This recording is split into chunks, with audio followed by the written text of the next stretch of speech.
I just want to say right at the start of this video, nobody has endured or suffered or been kicked where the sun don't shine more often than I have in the theme park community. You could put my suffering on par with some of the great historical figures. Maybe not really. I started this day off feeling great, feeling wonderful. Got out of bed, smile on my face, had a good night's rest. My dog, unfortunately, had to have surgery to get his eye removed because he has a tumor behind it. But you know what? He's doing fine. He's recovering upstairs right now. He's pretty much, zoned out. They gave him some good medicine. You know what I'm saying? Other animals, fine. No new updates for them. But I turn on my computer this morning and get slapped in the face with a bunch of Florida vloggers venturing up into my territory, going to my theme parks that I have laid claim to, that I've planted my flag in the ground and said, you know what, this here theme park, I'm the theme park guy here for this theme park. You Florida people, you got your theme parks. You stay down there. Kind of reminds me of back in the day in North America, wrestling was divided into territories. Basically, promoters got together and said, listen, we're just gonna run our shows in this part of the country. You guys run your shows in that part of the country, right? There were the Freebirds and Von Erichs in the World Class Championship Wrestling, AWA with Vern Gagne. Then you had Jim Crockett Promotions, that was in Charlotte, and there's promotions up in Calgary. And then Vince McMahon Sr. had the WWF, that was in like the New York Madison Square Garden, right? Okay, and they all respected each other's space. They're like, no, we're not going to go there. We're not going to go there. You guys stay in your thing. We'll stay over here in our place. And you had a couple wrestlers travel around and defend their titles. It doesn't matter. It doesn't matter. It's a long story. But they respected each other's space until Vince McMahon Jr., aka Badman, he decided to be like, you know what? I just want it all. I want it all.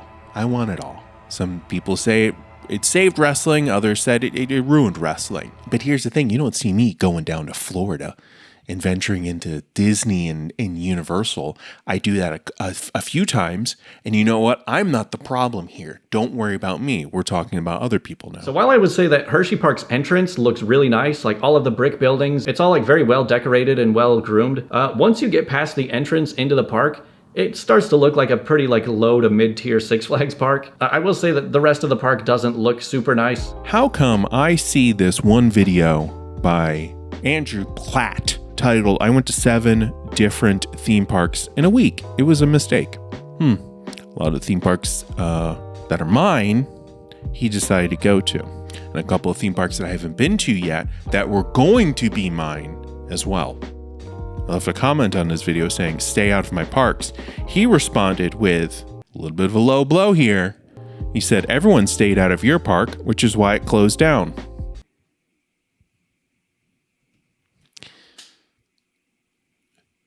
A bit too soon. A bit too soon there, Andrew. Yes, I am joking about this. No one can claim a theme park or what have you. It doesn't really matter.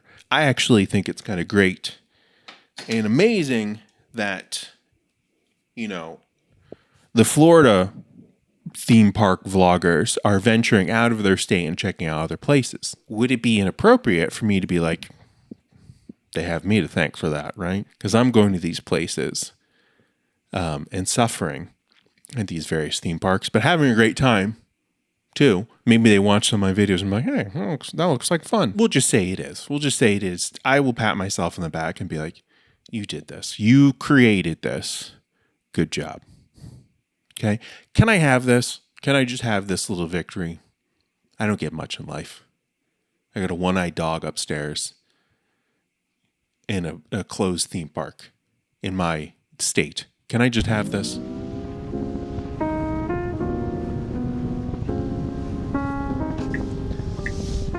All right, but here's the thing.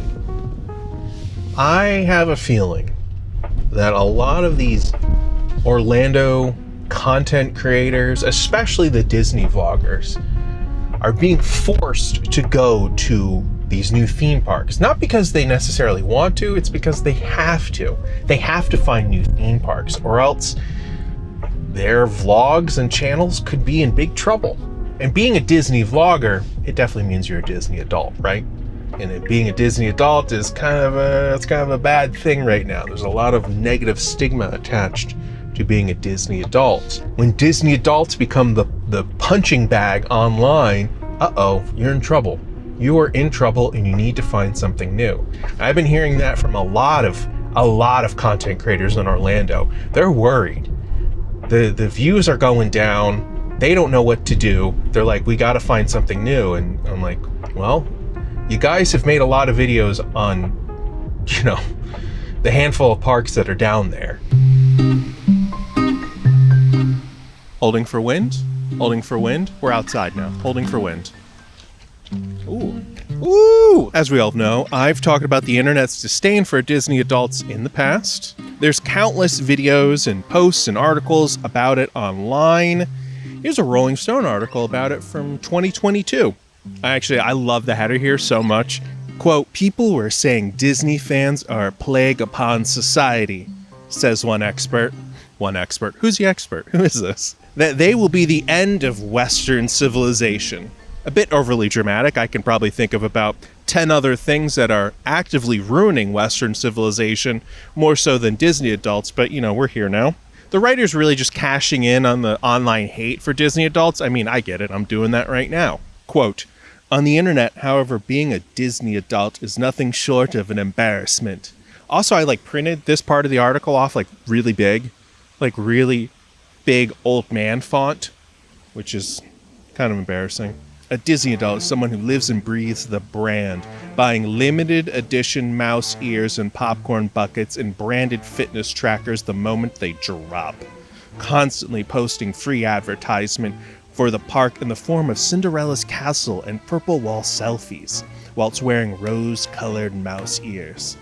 To declare oneself a Disney fan in adulthood is to profess to being nothing less than an uncritical, bubble-headed ensconced in one's own privilege, suspended in a state of permanent adolescence, raised in a diet of wasp-waisted princesses and talking animal sidekicks and dancing candelabras, refusing to acknowledge the grim reality that dreams really don't come true. Ooh, the author of this was just like, I can smell the Pulitzer, especially with that last line, There's a little meme of the guy writing something that's catching flames. That's what this dude was feeling. Oh my God, the grim reality that dreams really don't come true. But a lot of what was brought up in that article is applicable to Orlando theme park content creators and their blind faith and love and appreciation for the Disney company and the theme parks. Disney has become a little bit of a toxic brand. They are, in a lot of ways, the evil empire from Star Wars. They own that. They own everything. They have a stranglehold on a large portion of entertainment in America, and a lot of people just flat out don't like that.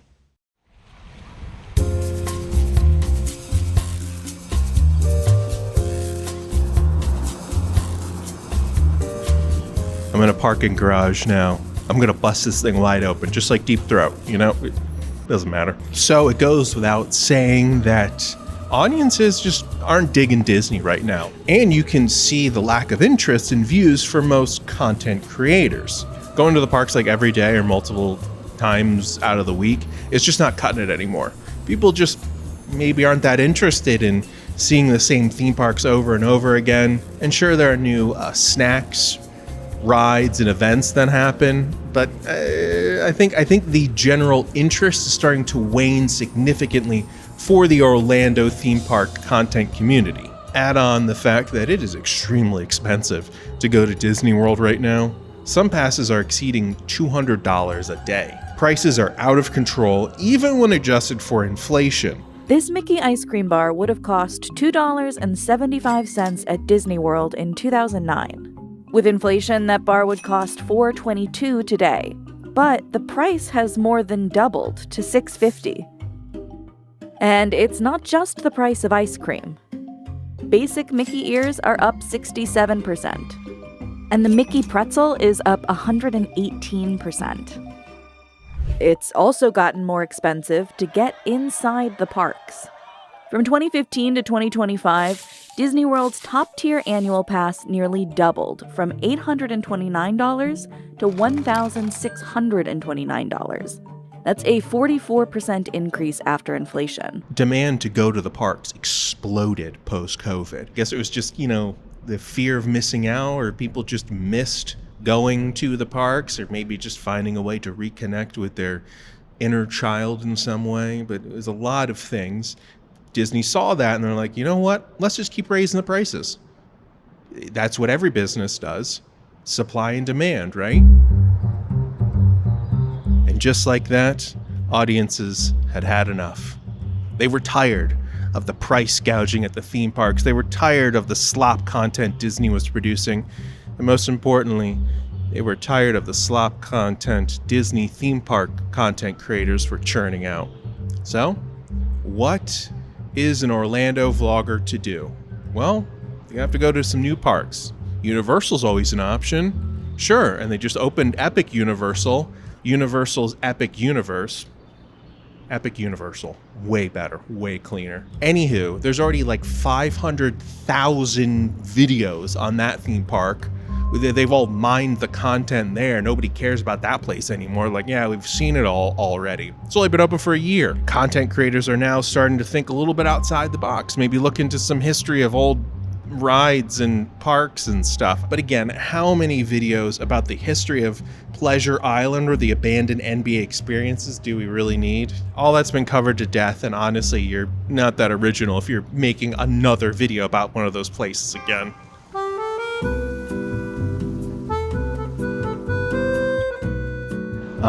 Merriweather Post Pavilion. I've seen so many concerts here, lost so much of my hearing here. One of my favorite concert venues of all time. Look at this, look at this. It's such a great outdoor venue. So here's actually a funny story. I've held on to this one for a while, but I'll just share it with everyone right now.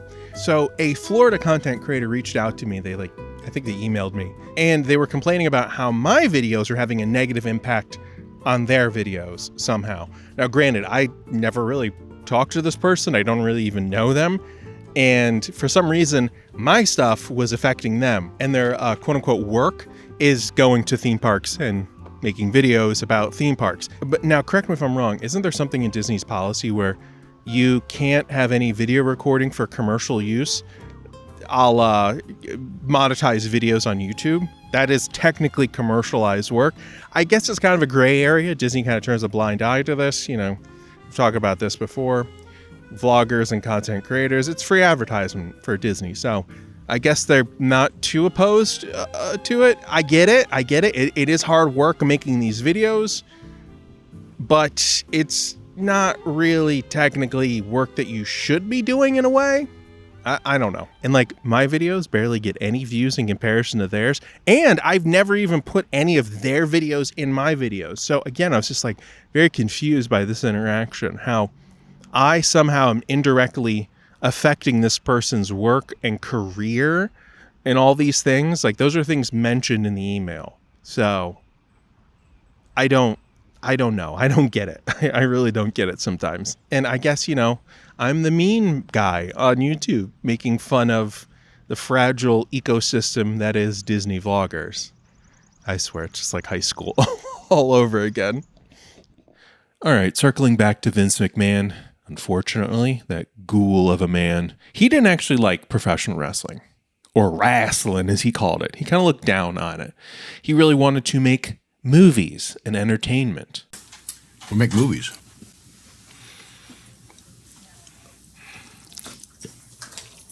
Which is kind of crazy because he was in the wrestling business. Anyway, his attitude reminds me a lot of Orlando vloggers in a way. I don't think they actually like theme parks. I think they only like Disney or Universal, and that's it.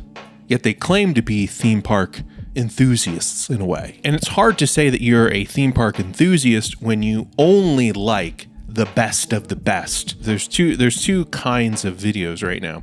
There's some where vloggers or content creators are being invited out to these theme parks, and they kind of are making glorified sponsored videos about these theme parks. And then there are the other ones, which are people who kind of paid their own way, and they tend to be a little bit more negative about it. And a lot of times they are comparing the Orlando parks to other amusement parks. And I think that's a huge mistake, because the Orlando parks have millions, if not billions of dollars at their disposal, as opposed to the rest of the theme parks around the country, Cedar Fair parks Six Flags, Entertainment Corporation parks, and others. They have a fraction of the budget that Disney and Universal parks have. It's just two completely separate things. You have super sterile and perfect versus kind of rough around the edges, but genuine. In fact, one thing in Andrew's video kind of stuck out to me, and it's something that I've brought up before in the past. A lot of these parks have made me appreciate the Florida parks a lot more. They definitely feel different than the Florida parks in a lot of ways. Not just in like the quality of attractions, but also just like the clientele. I noticed in a lot of the parks I visited, they were just kind of swarmed with teenagers. You know, it's all the local teenagers, the high school kids that come and hang out at the parks. And it gets pretty obnoxious sometimes because teenagers like don't know how to behave in public. So when I come back to Orlando and it's mostly just well-behaved families and adults everywhere, I'm like, all right, this is nice. It's a way more mature environment. I don't know. I can't quite put my finger on it. Maybe my brain is fried, or I'm just oblivious to quote unquote obnoxious teenagers in theme parks. I don't really see it, or maybe I just don't care about it. The only thing I really pick up on or care about is entitled guests and families. They're more annoying to me, as opposed to it's just dumb kids being dumb. I just kind of ignore them and walk right past them, you know? Who cares? But in Andrew's video, he did plan kind of an insane trip here where he drove all over the country going from park to park to park, and it just sounded like a complete headache, and it just sounded like overkill. Like, I don't know, that doesn't sound fun to me. But I think he did genuinely like a lot of the parks that he went to, so that's at least good. And also, I'm really about the experiences at these places, going to these places and filming things.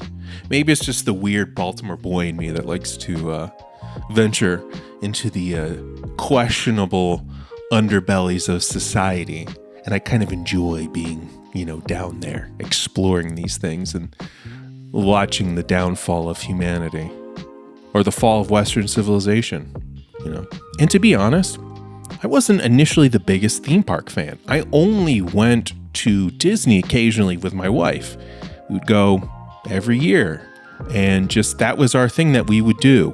And I got more involved in the theme park community once I started working with Disney Dan, but it was kind of just a job for me in a way. That all changed once I started going to Hersheypark and Six Flags America. I began to appreciate theme parks and amusement parks more and more thanks to these places. And everyone watching this channel is seeing me in real time become bigger fans of places like Six Flags Great Adventure, Dorney Park, King's Dominion. I was trapped going to Orlando every year, going to the same 4 parks every year, experiencing the same things every year. But now I have a whole new collection of parks that I like for their own individual personalities and reasons. So overall, I think audiences are tired of Disney. They want to see new things, and content creators are desperate for new places and new things to film and new content and new videos, because Disney just ain't cutting it anymore. The issue is that they are completely shocked when they step into other parks and see how they are run and operated. It is very amusing to me, and I really get a kick out of it. So I really hope they keep doing it.